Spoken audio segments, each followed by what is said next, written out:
All right. Good evening, everybody. But I hope everybody is able to hear my voice clearly.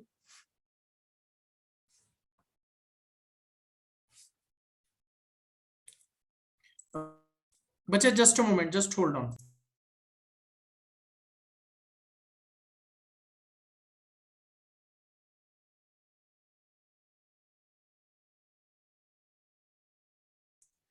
All right. Okay. So bache, we'll be resuming our class today from the ozone layer or the ozone hole depletion. But this was the last topic that we discussed in the previous class. थोड़ा सा हमारे पास time कम था तो इसलिए हमने थोड़ा सा जल्दी में किया था. So I just want to recap it once again. It will just take about 5 to 10 minutes and then we'll move on to the next topic. Okay. So bache, when you talk about the ozone layer, ozone is the triatomic form of oxygen. Ozone क्या है बच्चे? It is triatomic form of oxygen. इसका chemical formula है O3. All right. Chemical formula is O3. अब बच्चे, when you talk about O3, जब हम O3 की बात करते हैं, when you talk about O3, okay, it is naturally formed in the stratosphere. Stratosphere is a layer above the troposphere. That's about 10 to 50 kilometre above. उसके बीच में हमें ozone layer मिलती है. अब बच्चे, when you talk about the ozone layer, it acts as a protective layer. ये किस तरीके से वर्क करती है? Protective layer or blanket. It acts as a protective layer or blanket against the ozone. And बच्चे, this ozone layer absorbing the harmful UV rays. ये जो harmful UV rays absorb करती है ozone. बच्चे, these radiations are very harmful. Why these are harmful? Because they can cause skin cancer, cataract. बच्चे, what do we understand by the term cataract? Cataract is eye diseases. It is an eye disease. Okay. And it also leads to destruction of plants. Bachche, how does it lead to destruction of plants? Bachche, if you talk about ozone, ozone destroys chlorophyll. Ozone क्या करता है बच्चे? Chlorophyll को destroy कर देता है. Ozone destroys chlorophyll. Okay. And if it destroys chlorophyll, अगर ये chlorophyll को destroy करता है, तो बच्चे obviously plants cannot perform photosynthesis. And if this happens, plants cannot survive. तो हम बच्चे कहते हैं कि ओजोन लेयर का जो सबसे बड़ा डिस्ट्रक्शन प्लांट्स के लिए क्या है? ये ओजोन क्या करता है? क्लोरोफिल को डिस्ट्रॉय करता है. And if chlorophyll is destroyed, plants are not able to perform photosynthesis. That is going to decrease the production. तो बच्चे, these are some of its harmful effects. अब बच्चे, when you talk about the ozone layer, stratosphere it is a blessing for us. पर बच्चे, अगर ये lower layers में इसकी क्वांटिटी बढ़ जाए, it is very present in very low concentration at ground levels. पर अगर बच्चे ये ट्रोपोस्फेयर में आ जाए, if it comes in troposphere, then it is a deadly poison. Okay, it is very toxic gas, deadly poison. तो बच्चे, due to many human activities, ozone की जो क्वांटिटी है कई बार टॉक्सिक लेवल से ऊपर चली जाती है. I will just give you example. बच्चे, ये फोटोकेमिकल स्मॉग कॉज करता है. एक तो बच्चे सिंपल स्मॉग होता है, smoke plus fog. Ozone leads to photochemical smog, and photochemical smog is also very poisonous, and it also reduces visibility like smog. Okay, this is the reason it is considered toxic at the ground level. ठीक है. अब बच्चे, will move on to its formation.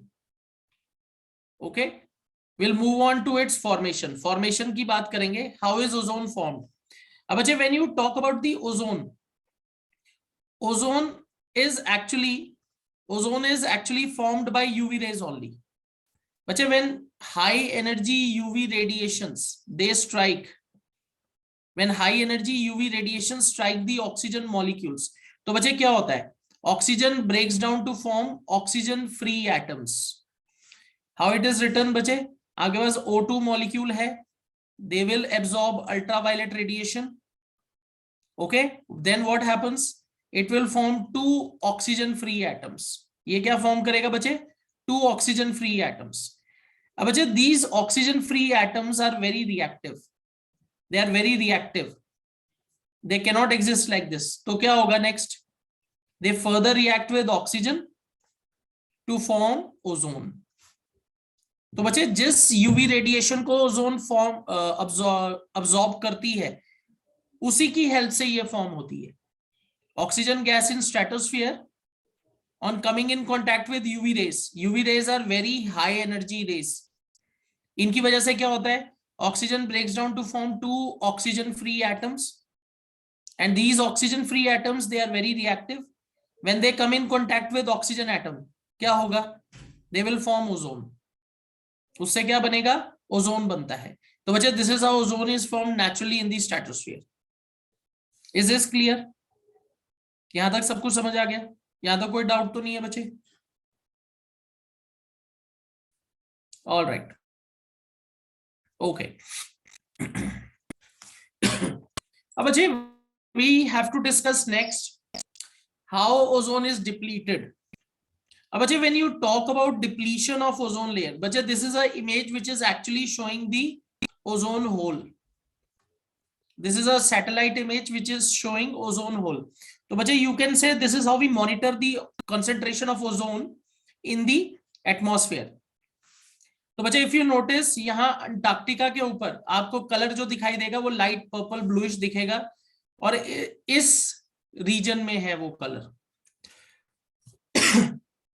And बच्चे this indicates how much concentration of ozone. It is indicating 150 Dobson. Okay, बच्चे Dobson unit is used to measure concentration of ozone. Dobson unit हम कहाँ measure करते हैं? It is a unit to denote concentration of ozone. Okay, और बच्चे इस range में है शेड अगर आप देखो तो अराउंड 150 के आसपास. And बच्चे this is where ozone hole was initially discovered over the Antarctica. Antarctica के ऊपर बच्चे सबसे पहले इसको डिस्कवर किया गया. Gradually it was also observed over the Arctic. Okay, and बच्चे this depletion of ozone layer was termed as ozone hole, and this was discovered in 1980s. Okay, this depletion in ozone layer over the Antarctica, it was discovered in 1980. तो बच्चे question came in the mind, scientist ने क्या discover करने की कोशिश की? What is the reason behind it? ऐसा क्यों हो रहा है? What is the reason? तो बच्चे on further investigation, what they found, बच्चे this ozone layer was actually being depleted by use of refrigerants. ये बच्चे क्यों डिप्लीट हो रहा था? By use of refrigerants. और बच्चे जो इसमें मेन कल्प्रिट था वो क्या था? Chlorofluorocarbons. Chlorofluorocarbons. Okay, they were the main culprits. इसको हम बच्चे CFC भी कह देते हैं. Okay, CFC.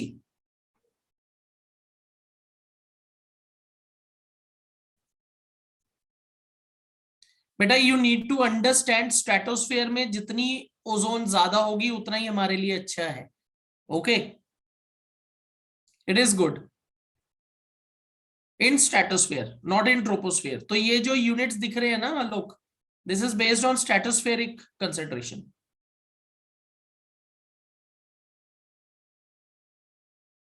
ऑलराइट, तो आप जनरली देखोगे तो शेड उसी रीजन में, ग्रीन कलर, ये रीजन. वैसे तो जितना बढ़ता जाएगा ट्रोपोस्फेयर में उतना अच्छा है. सॉरी, नॉट ट्रोपोस्फेयर, स्ट्रेटोस्फेयर में बढ़ता जाए तो अच्छा है, पर नेचुरली इतने के करीब ही है.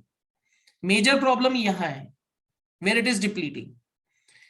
Okay, तो बच्चे because of use of chlorofluorocarbons which were common refrigerants used in ACs and fridge, बच्चे when they are released into the environment they deplete ozone.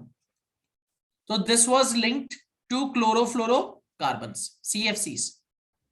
अब बच्चे once this problem was discovered, okay, जब ये problem discovered हुई तो इसकी अगर हम वर्किंग देखते हैं बच्चे, this is actually not in your syllabus, ये 10th के सिलेबस में नहीं है, but it is just to understand. अगर आप बच्चे क्लोरोफ्लोरोकार्बन्स की बात करते हो, they are also very reactive molecules, बहुत रिएक्टिव होते हैं, and they are non biodegradable.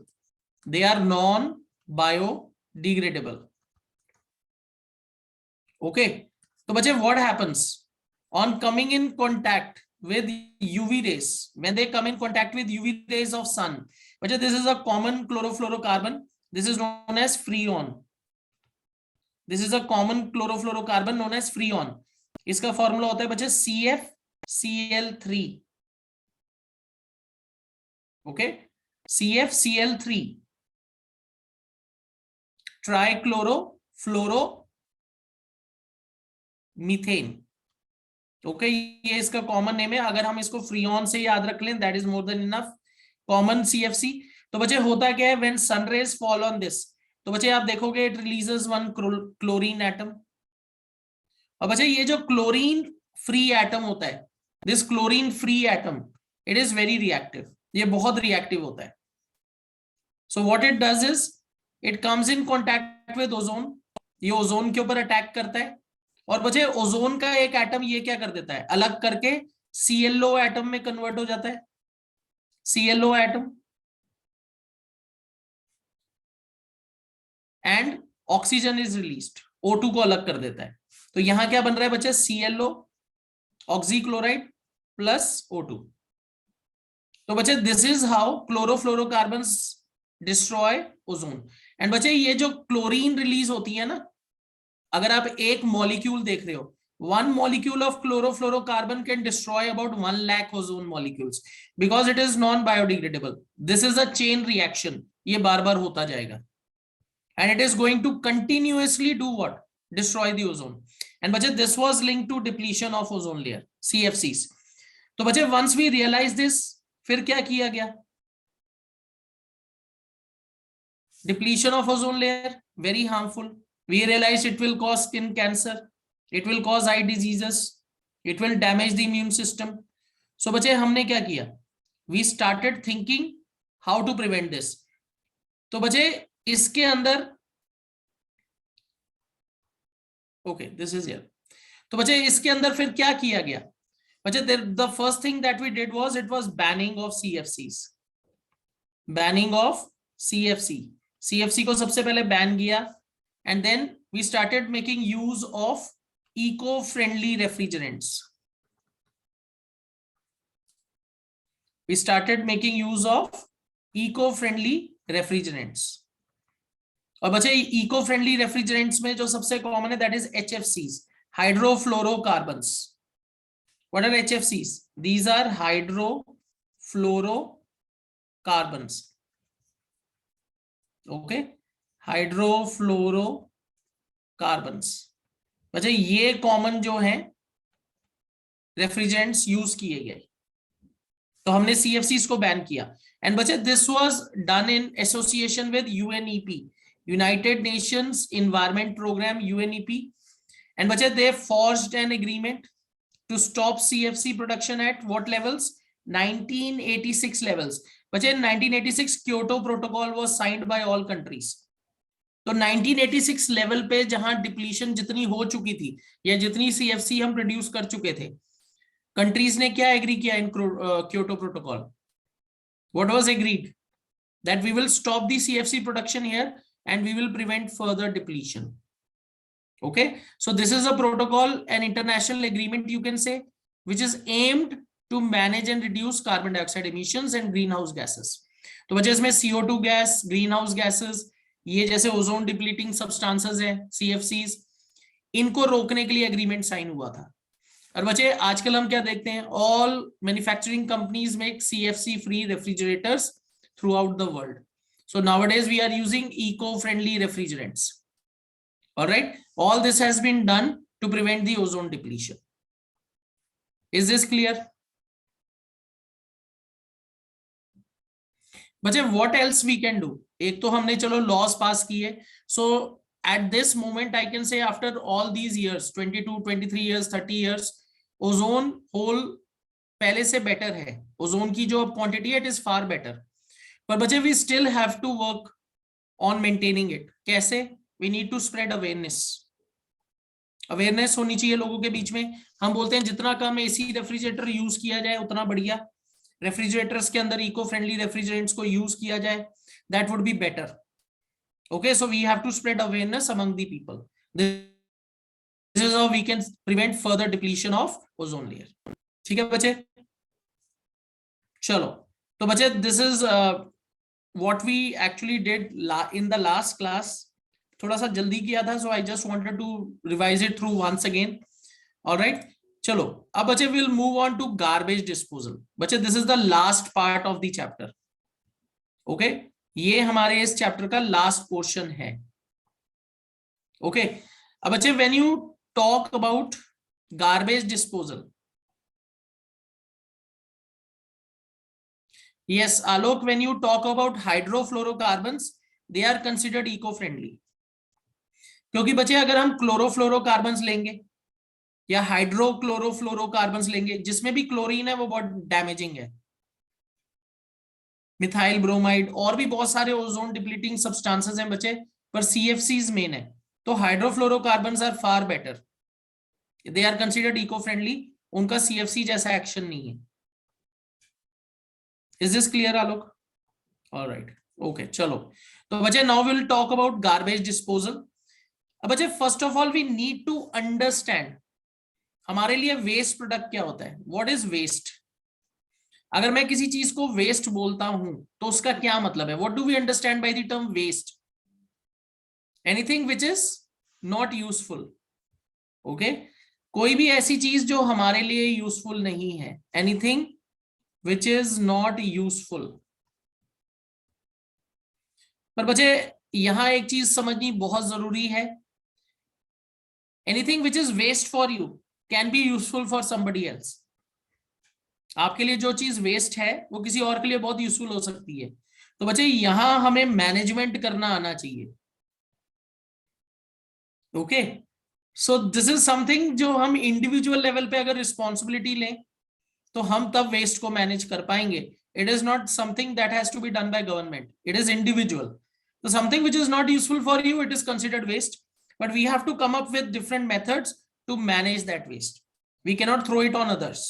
Okay, so बच्चे when you talk about waste और गार्बेज, एक जो क्वेश्चन एनसीईआरटी में पूछा जाता है, why we are seeing such large amounts of garbage और वेस्ट टुडे. बच्चे this is attributed to improvement in lifestyle. बच्चे जैसे जैसे हमारा लाइफस्टाइल इंप्रूव हुआ है, this has resulted in accumulation of large amounts of waste materials. वैसे वैसे क्या हुआ है, उतना ही ज्यादा वेस्ट मटेरियल अक्यूमुलेट हुआ है. कैसे? हाउ? बच्चे when you talk about improvement, जैसे जैसे लाइफस्टाइल इंप्रूव होगा, ओके, जैसे जैसे लाइफस्टाइल इंप्रूव होगा, what is going to happen? We are using more things, using more articles. जैसे for example we all have old mobile phones at home. बच्चे हमारे घर में अगर आप देखेंगे तो आपको ओल्ड मोबाइल फोन्स मिल जाएंगे, पता नहीं कितने सारे होंगे, 2-3 तो आराम से पड़े होंगे पुराने घर में. क्योंकि बच्चे क्या होता है, we use a mobile phone for 1 year 2 year 3 years, फिर एक नया ले लेते हैं, और पुराना वाला जो होता है घर पे ही पड़ा रहता है. तो आप सोचो मोबाइल फोन, उसके रिलेटेड एसेसरीज जो हमने खरीदी होती है, कोई हमने हेडफोन खरीदा है जो थोड़ा सा टूट गया है, वो घर पे ही है. हमारे पास कोई पुराना टीवी है, वो घर पे ही पड़ा है. तो बच्चे ये तो मैं आपको एक सिंपल एग्जांपल दे रहा हूं, वो घर पे ही पड़े रहते हैं, वो कहीं नहीं जाते. तो बच्चे as our lifestyle is improving, we are creating all the more waste. हम डिस्पोजेबल आर्टिकल्स यूज करना पसंद करते हैं. बच्चे घर पे कोई पार्टी होती है, रिसेप्शन होती है, वेडिंग होती है, generally we use disposable glasses, plates. Earlier times में ऐसा नहीं होता था बच्चे, we used to use stainless steel plates, glasses and all, फिर उनको वॉश करके दोबारा रीयूज करते थे. But nowadays what we are doing, we are using disposable articles. ये हम क्यों करते हैं? Because our lifestyle has improved, और हमें ऐसा लगता है अगर स्टील के बर्तन में खाना देंगे तो अच्छा नहीं लगेगा. So we use disposable articles. But बच्चे we need to understand it is also creating a lot of waste, garbage. ये तो मैं आपको सिंपल एग्जांपल्स दे रहा हूं. बच्चे if you go to a supermarket, आपको अगर बहुत सारा आप देखोगे, जो भी हम चीजें खरीदते हैं, they are all packed in polythene. Packing देखो कितनी इंप्रूवमेंट हुई है, हर चीज प्लास्टिक की पैकिंग में. And once we come back home, we use that thing and we throw the plastic. Okay, so these are some common examples of where our lifestyle has improved and it has led to garbage. Is this clear to everybody?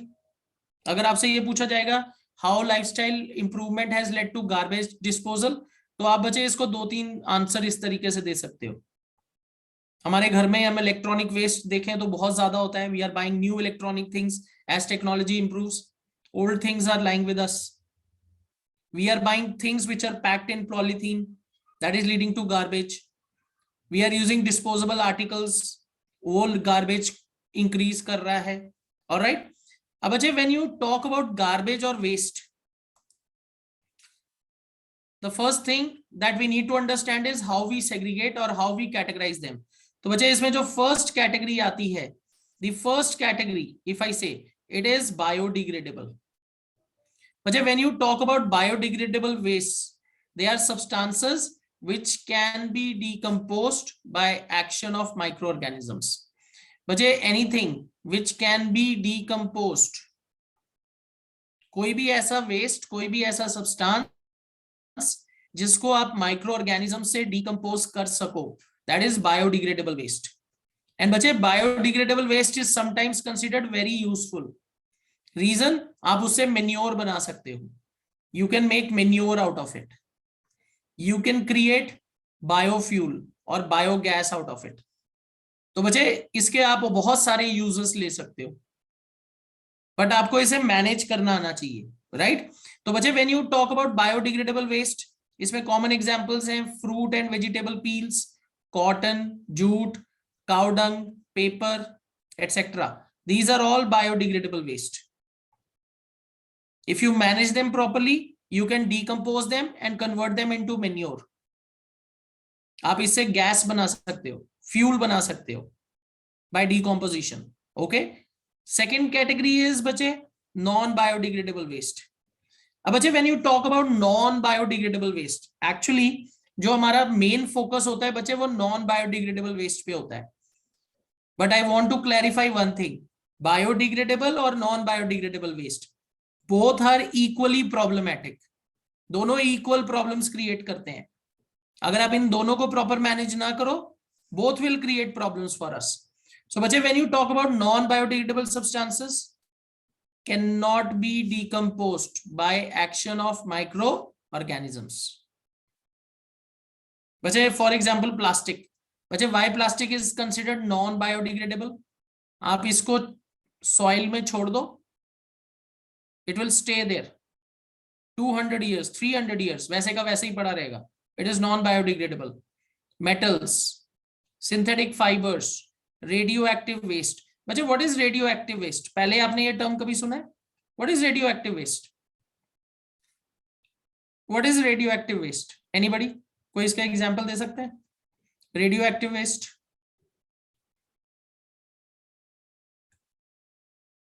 Okay, very good. Waste accumulated in the process of nuclear energy. All right. Nuclear substances. बच्चे जहां भी हम nuclear reactors, nuclear fission fusion reactions करते हैं, जैसे हम nuclear power plant से हमारे जहां एनर्जी बनती है, उनमें न्यूक्लियर वेस्ट बनता है, that is radioactive and it's very harmful. Okay. तो वो नॉन बायोडिग्रेडेबल वेस्ट की कैटेगरी में आएगा.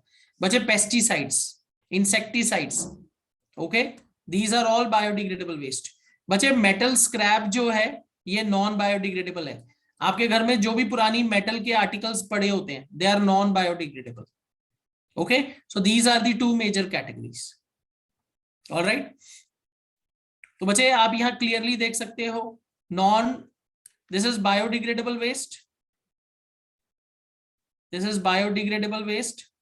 It has to go in green dustbin, and non biodegradable waste has to go in blue dustbin. Bache, can you tell me why this sorting is necessary? Why this sorting is necessary? Why? ये sorting क्यों जरूरी है? What do you think? ऐसा करना क्यों जरूरी है? क्यों हम एक साथ नहीं फेंक सकते सबको? Why do you think we are saying we should sort them into biodegradable and non-biodegradable? हाँ, वो अलग बात है, हम करते नहीं है. हमारे घर में जो वेस्ट होता है सारा एक साथ ही जाता है, पर हमें सॉर्ट करना चाहिए. क्योंकि बच्चे जो बायोडिग्रेडेबल वेस्ट को मैनेज करने का तरीका है वो नॉन बायोडिग्रेडेबल वेस्ट के लिए नहीं लग सकता। इफ दीज टू गार्बेज और waste categories are mix together, उनको मैनेज करना ही उतना मुश्किल हो जाएगा। Yes, that is absolutely right. We have to manage them both in different ways. Biodegradable waste को आप डिकम्पोज कर सकते हो, क्योंकि बच्चे उसमें इन्वायरमेंटल पोल्यूशन होने का बहुत डर होता है, बीमारियां फैलने का डर होता है, they can spread diseases due to decomposition. और नॉन बायोडिग्रेडेबल वेस्ट को आप बच्चे रिसाइकलिंग वगैरह कर सकते हो। कुछ वेस्ट उसमें रेडियो एक्टिव होता है, yes Florence, that is absolutely right, that can cause skin cancer और अदर प्रॉब्लम्स। तो बच्चे we have to manage them in different ways. और जनरली बच्चे हमारा जो वेस्ट होता है वो एक साथ मिक्स होता है, and this is the reason we are not able to manage it properly. So sorting is very necessary. You need to categorize them, sort them into biodegradable and non biodegradable waste. Okay, all right, यहां एक बच्चे बहुत interesting question दिया हुआ है। We will not get any energy if we try to eat coal. Why? बच्चे, if you talk about coal, coal is a fossil fuel. Okay, तो हमारे दिमाग में ये क्या बात आएगी कि कोल से अगर हमें एनर्जी मिलती है जलाने पे, तो क्या हम इसे खा के कोई एनर्जी ले सकते हैं? नो। रीजन बीइंग बच्चे, when you burn it, it will release energy. और बच्चे हमारी बॉडी में जो एंजाइम्स हैं, they are chemicals which are specific in their action, so we will not get any energy if we try to eat coal. Okay, ये पता क्यों बात समझाई गई है? It is in relation to decomposers. It is in relation to decomposers. If you talk about decomposers, they cannot degrade metals. Decomposers बच्चे metals को degrade नहीं कर सकते, because their enzymes can only act on organic materials. बच्चे, how is energy stored in coal? बच्चे, directly or indirectly, whatever energy source you are using, that is energy of the sun. कैसे? बच्चे, plants photosynthesis करेंगे, they will build up their bodies, उनमें organic matter build up होगा. Okay, when they die, they are buried under the soil. Under million of years, under high heat and pressure, they are transformed into coal. अब बच्चे, कोल के अंदर जो carbon है, जितनी ज्यादा कार्बन हो गया उतनी ज्यादा एनर्जी रिलीज होती है। कैसे? जो आपका ऑर्गेनिक मैटर है बच्चे, वो कार्बनाइजेशन के प्रोसेस से कोल में कन्वर्ट हो गया। और बच्चे, जब हम उस कोल को बर्न करते हैं, उसका ऑर्गेनिक मैटर बर्न होता है, दैट रिलीजेस एनर्जी। अगर बच्चे सन नहीं होगा तो प्लांट्स नहीं ग्रो करेंगे, प्लांट्स नहीं ग्रो करेंगे तो वो मरेंगे नहीं तो फॉसिल फ्यूल नहीं बनता। कोल कैसे एनर्जी प्रोड्यूस कर रहा है, कैसे हमें एनर्जी देता है? जब हम उसको बर्न करते हैं तो बच्चे उसमें जो कार्बन है और ऑर्गेनिक मैटर है वो बर्न होता है, एंड दैट रिलीजेस एनर्जी। ठीक है, तो बच्चे यू नीड टू अंडरस्टैंड, अगर आप बोलोगे कि बायोडिग्रेडेबल और नॉन बायोडिग्रेडेबल की कैटेगरी क्यों है, क्यों? क्योंकि बच्चे जो डीकंपोजर्स हैं उनके एंजाइम स्पेसिफिक है एक्शन में, they can not decompose metals, उनके एंजाइम्स मेटल्स को डीकंपोज नहीं कर सकते। पर बच्चे यही डीकंपोजर क्या करेंगे? वेजिटेबल पील्स को डीकंपोज कर पाएंगे, because their enzymes can break down vegetable peels to release energy. क्या ये चीज क्लियर है सबको? Is this clear? कोल का एग्जांपल इसलिए दिया गया है बच्चे ताकि आप उसको समझ सको। ऑल राइट, ओके, चलो लेट्स मूव ऑन, आगे चलते हैं। ऑल राइट बच्चे, this is a case study which I personally love. मुझे ये केस स्टडी बहुत पसंद है।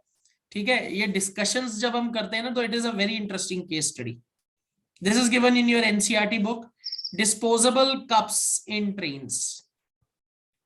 बच्चे, this case study actually helps us to realise कि जो गार्बेज डिस्पोजल है ना, when you talk about garbage disposal is a evil problem. Garbage disposal क्या है बच्चे?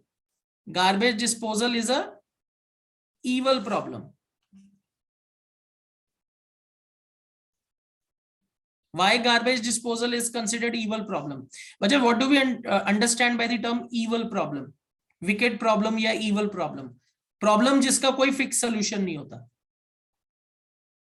evil क्या होता है? evil मतलब बच्चे शैतान।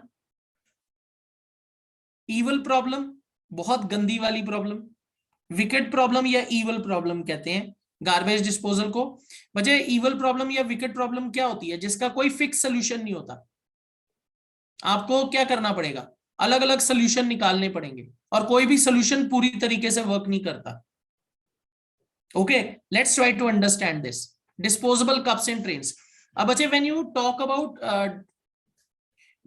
अबाउट इंडियन रेलवेज, बच्चे आई होप आप में से काफी सारे बच्चों ने ट्रैवल किया होगा इंडियन रेलवेज में, राइट?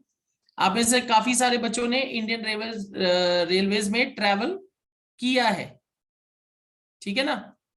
अब बच्चे when you talk about Indian railways, जब आप इंडियन रेलवेज की बात करते हो बच्चे, तो इंडियन रेलवेज के अंदर जो पैसेंजर लोड है,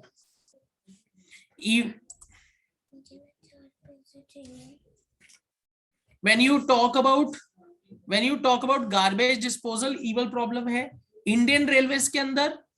अगर आप देखो इंडियन रेलवेज के अंदर अगर आप देखो तो बच्चे पैसेंजर लोड बहुत ज्यादा है, ठीक है?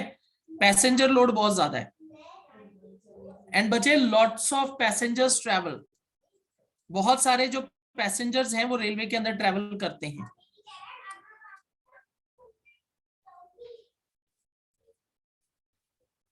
ठीक है, many passengers travel in the train. अभी तो बच्चे कोविड टाइम से के कारण पैसेंजर लोड कम है।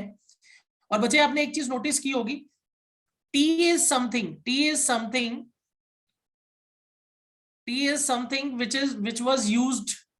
which we like to drink in trains।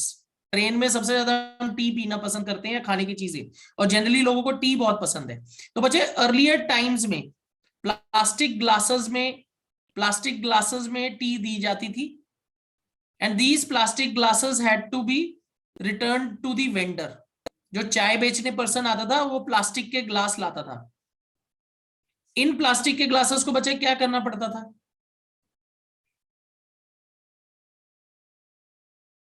Okay, vendor को रिटर्न करना पड़ता था। चाय पीने के बाद आप प्लास्टिक के ग्लासेस उसको वापस करते थे। अब बच्चे इसमें प्रॉब्लम ये थी, the vendor used to be in such a hurry. तो बच्चे उसके बाद टाइम तो होता नहीं होगा उसको धोने का ढंग से। डू यू थिंक उसके पास इतना टाइम होगा उसको धोने का? नो। तो बच्चे it was a very big hygiene problem, hygiene की प्रॉब्लम थी। सो बच्चे ग्रेजुअली व्हाट वाज डन, इस प्रॉब्लम को सॉल्व करने के लिए क्या किया गया? डिस्पोजेबल कप्स दिए गए बच्चे, disposable plastic cups.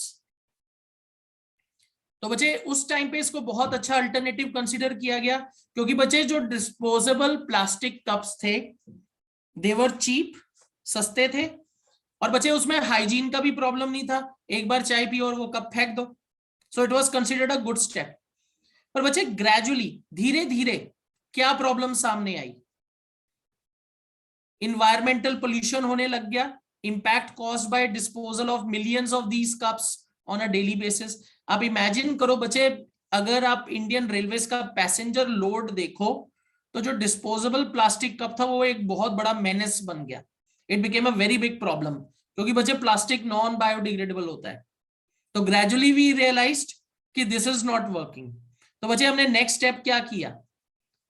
We started using kulhars. अब बच्चे water kulhars, they are disposable cups made up of clay. आपने बच्चे क्ले कप्स देखे होंगे, kulhars. Okay, so disposable cups, kulhars, they were made. और बच्चे इनको एक अच्छा स्टेप माना गया, they were considered a good alternative. Reason, एक तो ये क्या होते हैं, बायोडिग्रेडेबल हैं, they are biodegradable, and they also increased the income, they increase the income of potters. इससे बच्चे जो पॉटर्स की इनकम थी वो इंक्रीज हुई, they were biodegradable and they increase the income of potters. तो बच्चे कुल्लर जब इंट्रोड्यूस हुए तो इसको बहुत अच्छा माना गया। पर बच्चे धीरे धीरे क्या रियलाइजेशन हुई? बच्चे if you want to make kulhars you need a lot of top soil, बहुत सारी टॉप सॉइल चाहिए। एंड बच्चे if we continuously remove top soil it will reduce fertility, क्योंकि बच्चे top soil is where agriculture is done. तो अगर हम कुल्हड़ बनाते जाएंगे तो टॉप सॉइल चाहिए उसके लिए बहुत ज्यादा, क्योंकि बच्चे डिमांड बहुत ज्यादा थी, और इस डिमांड को पूरी करने के लिए अगर टॉप सॉइल ज्यादा रिमूव होगी तो it will reduce fertility, again a problem, agriculture में प्रॉब्लम हो गया ना।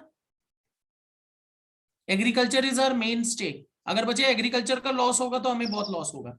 फिर बच्चे क्या हुआ, now we are using disposable paper cups.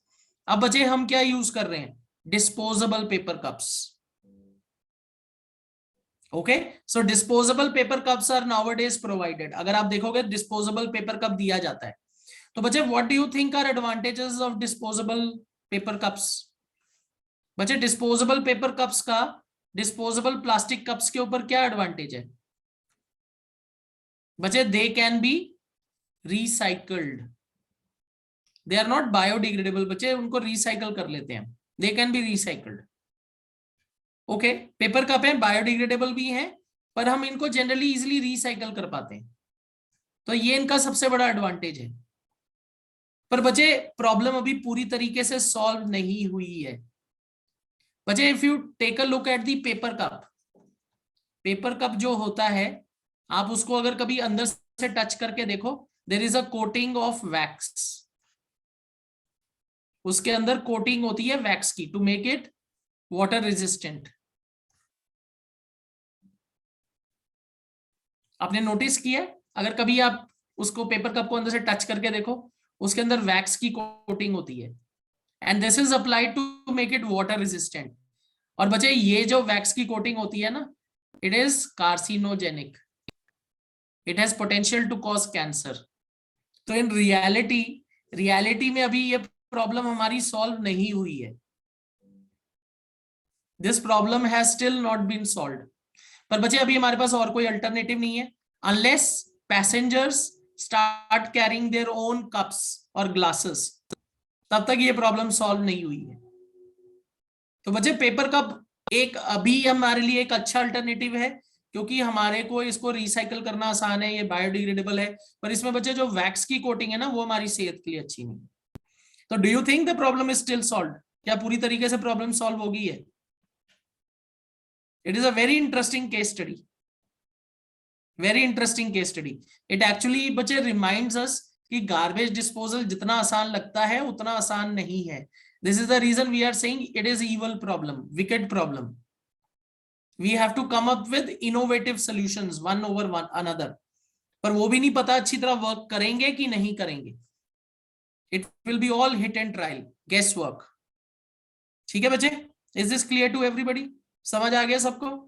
It is very interesting case study, please go through it, एक बार इसको एनसीईआरटी की बुक में जरूर पढ़िए, it will force you to think. Garbage disposal is not an easy task, ये सबका cumulative effect है। हमें सबसे पहले बच्चे वेस्ट को रिड्यूस करना पड़ेगा, जितना हम वेस्ट कम प्रोड्यूस करेंगे उतना इजी होगा हमारे लिए। पर बच्चे वेस्ट प्रोडक्शन तो कम हो नहीं रही है, मैनेज करना उतना ही प्रॉब्लम हो रहा है। ठीक है, तो बच्चे this was the last topic of the chapter and we have come to the end. तो बच्चे there are some questions at the end, we'll quickly go through it and then we'll wind up the session. बच्चे what are trophic levels, ये हमने discuss किया था। what are trophic levels? They are different levels in a food chain, levels in food chain. And बच्चे why they are important? Because they help us to judge transfer of energy, वो energy transfer को जज करने में help करते हैं। बच्चे can you tell me which organism is at tertiary trophic level in this? Third trophic level पे कौन सा ऑर्गेनिज्म है यहाँ इस फूड चेन में जो दिखाइए? Third trophic level, which organism? Frog, frog. बच्चे frog is at third trophic level. मैंने उस दिन भी आपको समझाया था बच्चे, प्रोड्यूसर हमेशा फर्स्ट ट्रॉफिक लेवल पे आता है, first trophic level. Primary consumer किधर आएगा? सेकेंड ट्रॉफिक लेवल पे। थर्ड की तरह थर्ड ट्रॉफिक लेवल पे कौन आएगा बच्चे? Secondary consumer. Snake is at fourth, eagle is at fifth. बच्चे इफ आई आस्क यू, इनमें से कौन सा ऑर्गेनिज्म टर्शरी कंज्यूमर है? Tertiary consumer, tertiary.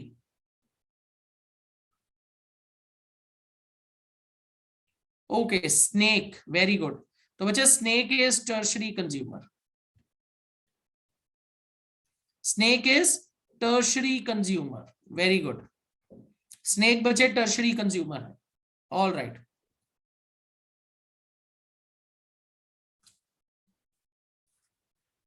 बच्चे don't go by these arrows, ये जो इरिवर्सिबल एरोस दिखा रहे हैं ना, ये बोल रहा है कि इनमें से कोई टॉप कंज्यूमर हो सकता है किसी फूड चेन में। Don't get confused. ओके, मैं इस एरो को काट रहा हूं, just ignore this arrow. Alright, चलो let's move on. I hope this is clear to everybody. आगे चलते हैं बच्चे। What is the role of decomposers? बच्चे डीकंपोजर्स कौन है? They are recyclers. बच्चे what is going to happen if we remove all the decomposers? अगर आप सारे डीकंपोजर्स को रिमूव कर दो, what is going to happen? How it will impact the environment? इसका क्या इंपैक्ट होगा? What do you think? If you remove all the decomposers, what would be the impact? Will it be beneficial or will it be harmful?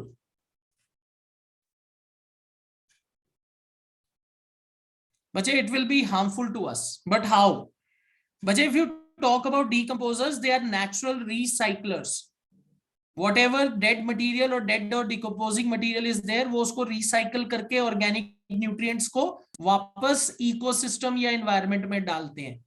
अगर बच्चे हम सारे decomposer हटा दें, तो बच्चे हमारे जो एनवायरनमेंट में रीसाइक्लिंग होती है ना न्यूट्रिएंट्स की, वो रुक जाएगी, and that will be very harmful. That is absolutely right. बच्चे इफ ऑल आर वेस्ट, अगर हमारा सारा वेस्ट बायोडिग्रेडेबल हो जाए, if all our waste becomes biodegradable, do you think this will be useful? If all our waste becomes biodegradable, क्या ये एक useful step होगा या हमारे लिए अच्छा होगा, बेनिफिशियल होगा? अगर सारा वेस्ट जो हम प्रोड्यूस करते हैं वो बायोडिग्रेडेबल हो जाए? Yes. Okay Alok, see what first thing comes into our mind? बच्चे हमारे दिमाग में पहली चीज क्या आती है? अरे वाह, सब कुछ बायोडिग्रेडेबल वेस्ट बन गया तो मैं इसको इजीली मैनेज कर पाऊंगा। बेटा यू नीड टू थिंक कि कितना अमाउंट बायोडिग्रेडेबल वेस्ट बनेगा। अभी जितना हमारे पास है, हमारे पास वो भी नहीं मैनेज हो रहा, और उसमें से तो कितना चंक नॉन बायोडिग्रेडेबल है। अगर बच्चे सारा वेस्ट बायोडिग्रेडेबल हो गया ना, हमें मैनेज करना ही बड़ा मुश्किल हो जाएगा। It will cause environmental pollution. बच्चे this will not be good for us. इससे बच्चे इन्वायरमेंटल पोल्यूशन बढ़ेगा। It will lead to environmental pollution. It will also lead to spread of diseases. तो बच्चे this will actually not be good for us. अगर हम ये सोचें कि सारा बायोडिग्रेडेबल वेस्ट हो जाए तो बहुत तगड़ी गड़बड़ हो जाएगी। ओके, फॉर एग्जाम्पल बच्चे आप जो भी वेस्ट प्रोड्यूस कर रहे हो वो सारा बायोडिग्रेडेबल हो जाए। लेट्स से आपके पास जो हाथ में पेन है वो बायोडिग्रेडेबल हो, तो बच्चे आपको उसको संभाल के नहीं रखना पड़ेगा, वो तो खराब होना शुरू हो जाएगा। आपके पास आसपास जो भी चीजें हम यूज कर रहे हैं अगर वो बायोडिग्रेडेबल हो तो बच्चे बहुत बड़ी दिक्कत हो जाएगी।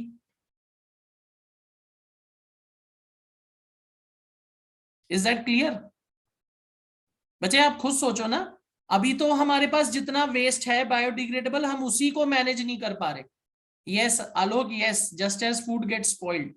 तो अगर हमारी चीजें बायोडिग्रेडेबल वेस्ट बन जाए तो बहुत मुश्किल काम हो जाएगा। हर चीज डीकंपोज होनी शुरू हो जाएगी। हमारे घर में देखो मोबाइल फोन्स पड़े होते हैं, इलेक्ट्रॉनिक वेस्ट है, नॉन बायोडिग्रेडेबल। पर अगर बच्चे वो बायोडिग्रेडेबल हो जाए फिर क्या होगा? हमारे घर में ही चीजें सड़नी शुरू हो जाएंगी, तो बहुत बड़ी दिक्कत हो जाएगी।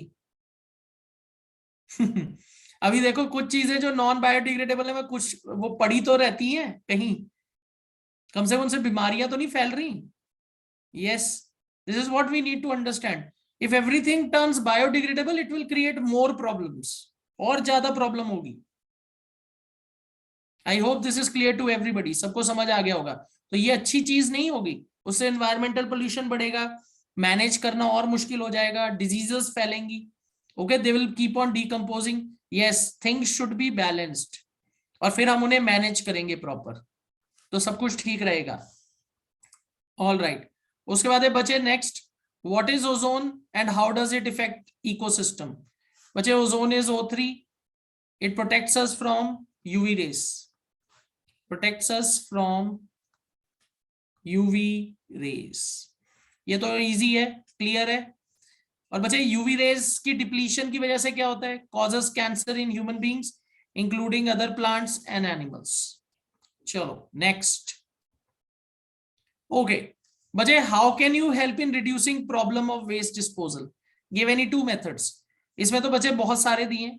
We can separate biodegradable substances from non-biodegradable substances. We can reduce waste, reuse waste and recycle. बच्चे reduce का तो मतलब समझ आ गया, आप कम waste produce करोगे। बच्चे what do you understand by term reusing? Reusing the waste, इसका क्या मतलब है? आपको मैं एक इंटरेस्टिंग एग्जांपल देता हूं बच्चे। घर पे जो हम कोक की बॉटल्स लाते हैं गर्मियों में, वंस वो कोल्ड ड्रिंक खत्म हो जाती है, वी वॉश देम। हम उन्हें वॉश करके कहाँ यूज करते हैं, स्टोर वाटर, फ्रिज में पानी लगा के रख लेते हैं उनमें। That is reusing. Cold drink की बॉटल आई, कोल्ड ड्रिंक पी, उसको धोया, उसमें पानी भरा, फ्रिज में रख लिया। This is what we commonly do during summers. आपने देखा होगा कई बार जो प्लास्टिक के जो बड़े डब्बे होते हैं, उनमें कोई बिस्किट लाए, कुछ लाए, वो खत्म हो गए, हमारे घर पे मदर्स क्या करती हैं, उनको धो के उसके अंदर चीजें रख लेती हैं, करते हैं ना। That is reuse. Find a alternative use. And recycling तो हमें पता ही है बच्चे, रिसाइकलिंग मीन्स व्हाट, हम केमिकल प्रोसेसिंग से किसी वेस्ट प्रोडक्ट को बिल्कुल नया बना लेते हैं। तो बच्चे one thing which can be commonly recycled is metal scrap.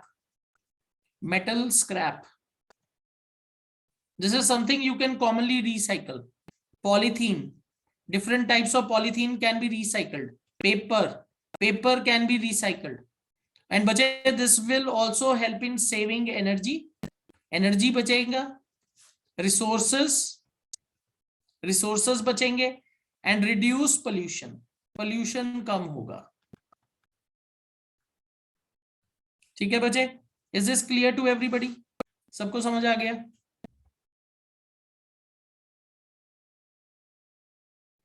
Clear?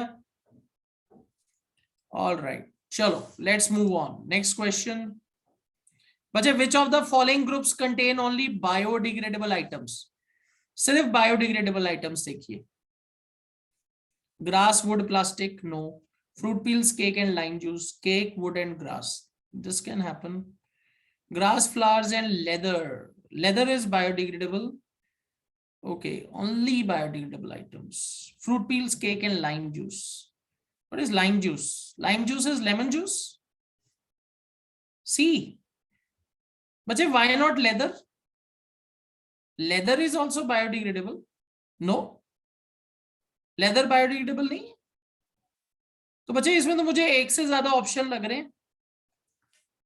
मुझे तो केक, वुड और ग्रास भी लग रहा है, ग्रास, फ्लावर्स एंड लेदर भी लग रहा है, fruit peel, cake and lime juice. Okay, let's pick the best one. I think the best one is this, A. पता नहीं एक से ज्यादा क्यों हो गया। चलो, आई थिंक एनसीईआरटी की बुक में दिया हुआ है, इसलिए गलत ही ये क्वेश्चन पिक हो गया है। ऑल राइट, चलो नेक्स्ट, लेट्स मूव ऑन, आगे चलते हैं। That is what I am saying बच्चे, इसलिए तो मैं ए को पिक कर रहा हूं। Grass, flowers and leather, it is biodegradable, इसलिए मैं ए ऑप्शन को पिक कर रहा हूं। Select the best option. All right, चलो आगे, let's move on. Which of the following constitutes a food chain. बच्चे किसमें फूड चेन है? ग्रास गोट ह्यूमन, यही लग रहा है। Goat cow elephant no, grass fish goat no, grass wheat mango no. Okay, grass goat human, this can constitute a food chain. Grass eaten by goat, goat eaten by human, this can come under a food chain. All right, which of the following are environmentally friendly practices? बच्चे environment eco friendly practice कौन सी है? Carry cloth bags, जो हम बिल्कुल नहीं करते। Switching off unnecessary lights and fans, जो हम बिल्कुल नहीं करना पसंद करते। Walking to school instead of getting your mother to drop you on her scooter, ये भी हम करना पसंद नहीं करते। Sadly all of the above करना चाहिए, पर तीनों चीजें हमें करना पसंद नहीं है। बच्चे we go to the market without carrying our own shopping bags. Unnecessary lights और फैंस को भी हम जल्दी बंद नहीं करते। स्कूल चल के जाना तो बिल्कुल अच्छा नहीं लगता, कोई स्कूटर पे छोड़ के आए। Okay, so all of the above, all of the above are eco-friendly practices, they should be followed. Okay, then what will happen if we kill all the organisms in one trophic level? But just suppose I kill deer, what is going to happen? Will tiger survive? No. एक और बहुत interesting चीज है, अगर मैं producer खत्म कर दूं, will deer survive? No. If deer does not survive, will tiger survive? No. तो बच्चे अगर हम ट्रॉफिक लेवल में सॉरी फूड चेन में कोई भी ट्रॉफिक लेवल डिस्ट्रॉय करते हैं, तो बच्चे उसके आगे भी असर पड़ेगा, कुछ भी नहीं सरवाइव करेगा। This is a very important question, what is going to happen if we kill all the organisms in one trophic level? बच्चे the next trophic level will not be able to survive, उस पर दिक्कत आ जाएगी। ठीक है, चले आगे। All right.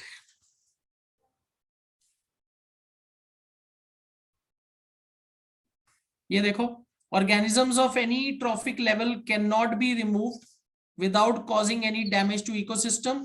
This will disturb the food web and will create ecological imbalance. बच्चे if you remove herbivores, अगर हम herbivores को हटाएं, producer will grow, carnivores will not get food. अगर आप कार्निवोर्स को हटाओगे, हर्बीवोर बढ़ेंगे and they would feed on producer, और प्रोड्यूसर ग्रो नहीं कर पाएगा। तो बच्चे एवरीथिंग इज इंटर रिलेटेड। अगर आप प्रोड्यूसर हटाओगे, हर्बीवोर नहीं बचेंगे, कार्निवोर नहीं बचेंगे। So it has to be managed, self sustainable. कैसे? By means of food chain. बच्चे नेचर अपने आप को कैसे बैलेंस करेगा? ट्रॉफिक लेवल पूरा डिस्ट्रॉय हो गया, वो तो हम ही डिस्ट्रॉय कर रहे हैं ना। और अगर हम ट्रॉफिक लेवल डिस्ट्रॉय कर देंगे तो बच्चे it will lead to irreparable damage. फिर तो नहीं, फिर तो गड़बड़ी होगी ना सारी। बच्चे इट इज नॉट लाइक कि आपने फॉरेस्ट में आधे पेड़ काट दिए और छोड़ दिए, उसके बाद फॉरेस्ट खुद रीग्रो करेगा। बच्चे we are talking about destroying the trophic level, पूरा ट्रॉफिक लेवल ही खत्म कर दिया।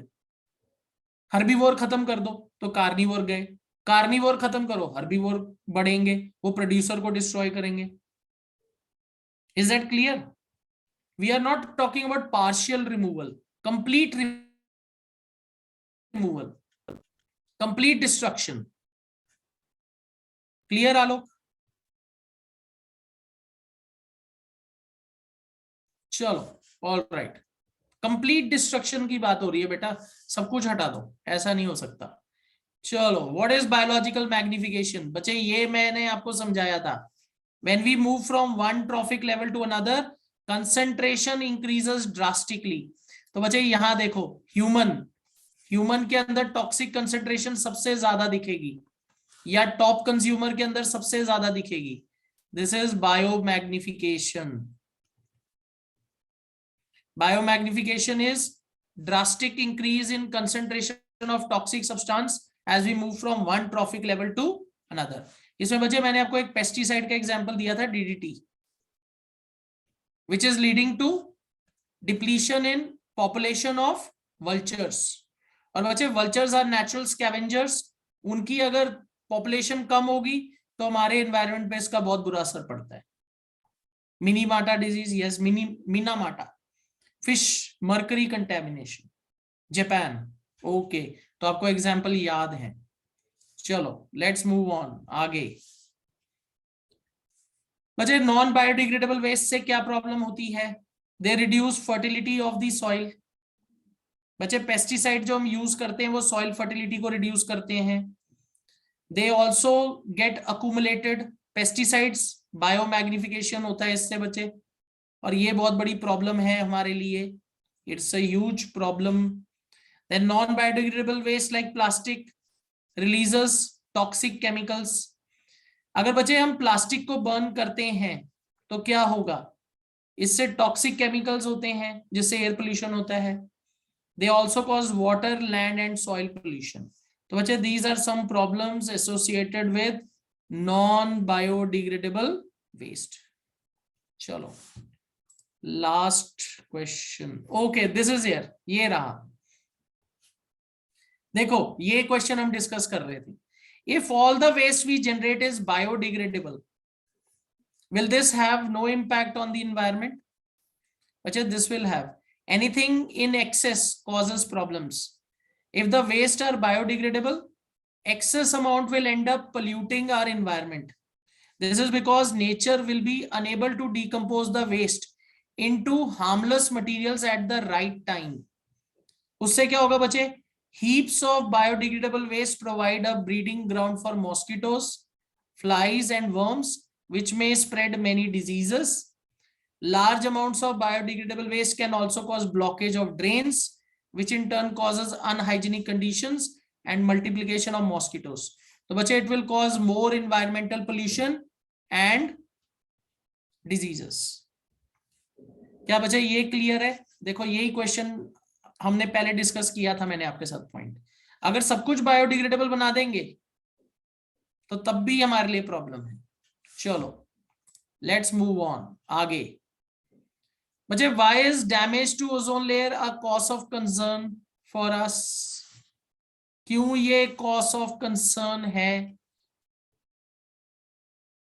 Just a minute. Damage to ozone layer काय के लिए कंसर्न है? क्योंकि बच्चे ओजोन लेयर की डैमेज हो रही है तो क्या होगा? It will lead to skin cancer. Depletion of ozone layer will lead to skin cancer, eye cataract, etc. How can we minimize this depletion? Minimize use of vehicles, not encourage burning of fossil fuels, use eco-friendly CFC refrigerators throughout the world.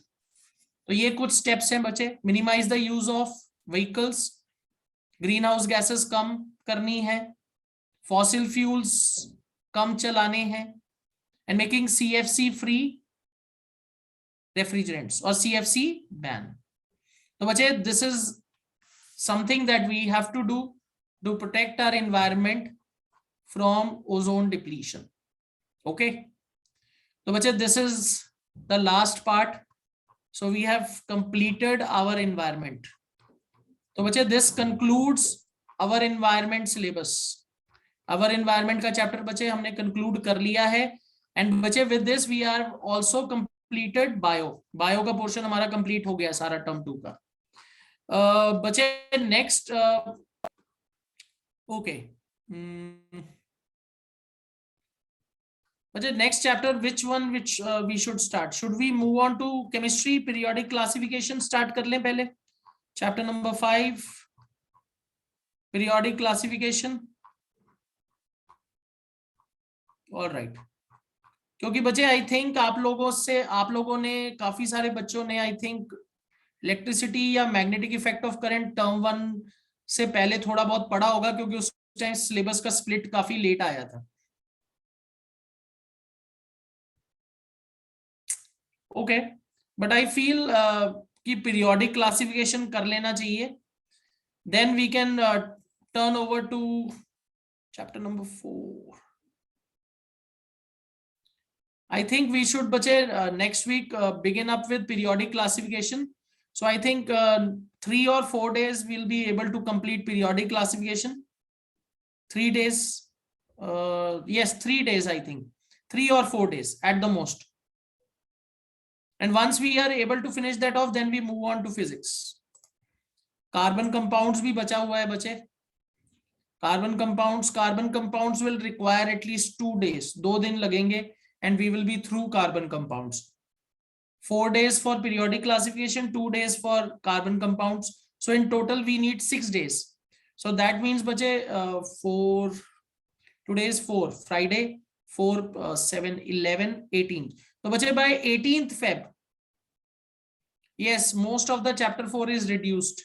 बहुत कम रह गया है बच्चे, कुछ भी नहीं है उसमें, पर उसमें थोड़ी सी कंफ्यूजन है. The sample paper that is issued, sample paper जो इश्यू हुआ उसमें अल्कोहल वगैरह के ऊपर क्वेश्चन आ गया है, वो चीज सिलेबस में नहीं है. तो I think it is always better कि सीबीएसई को पहले थोड़ी सी क्लैरिफिकेशन देने दो, एंड तब तक थोड़े सैंपल पेपर्स और आ जाएंगे, so we get more clarity. So I think we should start up with chapter number 5, periodic classification. That would be better, that would be more better. Periodic classification शुरू करना चाहिए बच्चे हमें. नोमेनक्लेचर नहीं है बच्चे, we just need more clarity कि उसमें और क्या करने वाला है, क्योंकि सैंपल पेपर जो बच्चे सीबीएसई ने इश्यू किया है वो सिलेबस से बाहर क्वेश्चंस डले हुए, तो अभी तक उनकी तरफ से कोई क्लैरिफिकेशन नहीं है. So it is always better to know what is coming, फिर पढ़ने का फायदा है, नहीं तो कुछ ना कुछ रह जाएगा, कुछ ज्यादा पढ़ लेंगे तो उसका कोई बेनिफिट नहीं है हमें. So periodic classification is full chapter and I think will be able to finish it up in 4 days. So I think we should go with it, हमें वो खत्म कर देना चाहिए. बहुत इंपॉर्टेंट चैप्टर है वो भी. It will take some doing. Yes, अनेशा, वो कभी क्लैरिफिकेशन करते ही नहीं है, यही उनकी सबसे बड़ी प्रॉब्लम है. They are making things more complicated. So just let's wait for a while. थोड़ा वेट कर लेते हैं. Let's see what happens. चलो. So बच्चे, I'll be sharing this PDF with you. ये PDF भी मैं आपके साथ शेयर कर दूंगा. So then you can go through, revise it through. इसमें कुछ अच्छे portions हैं. End में अच्छे questions दिए हुए. You can then go through. Okay, it will act as a note or reference material for you. All right, chalo. So bache, I'll be ending the session here. Yes, Anisha, in magnetic effects of current, generator and domestic electric circuit is deleted. Generator and domestic electric circuit delete है. Electricity का पूरा chapter है, electricity में कोई delete नहीं है. Magnetic effects में generator और लास्ट का जो डोमेस्टिक सर्किट है वो चेंज क्या है, डिलीटेड है. चलो, ओके बच्चे, bye bye everybody. Enjoy Basant Panchami tomorrow. Happy Basant Panchami to all. Enjoy yourself. और अगर कल पतंग वगैरह उड़ाओगे, be safe with all the kites tomorrow. Okay बच्चे, bye bye everybody. See you all on Monday.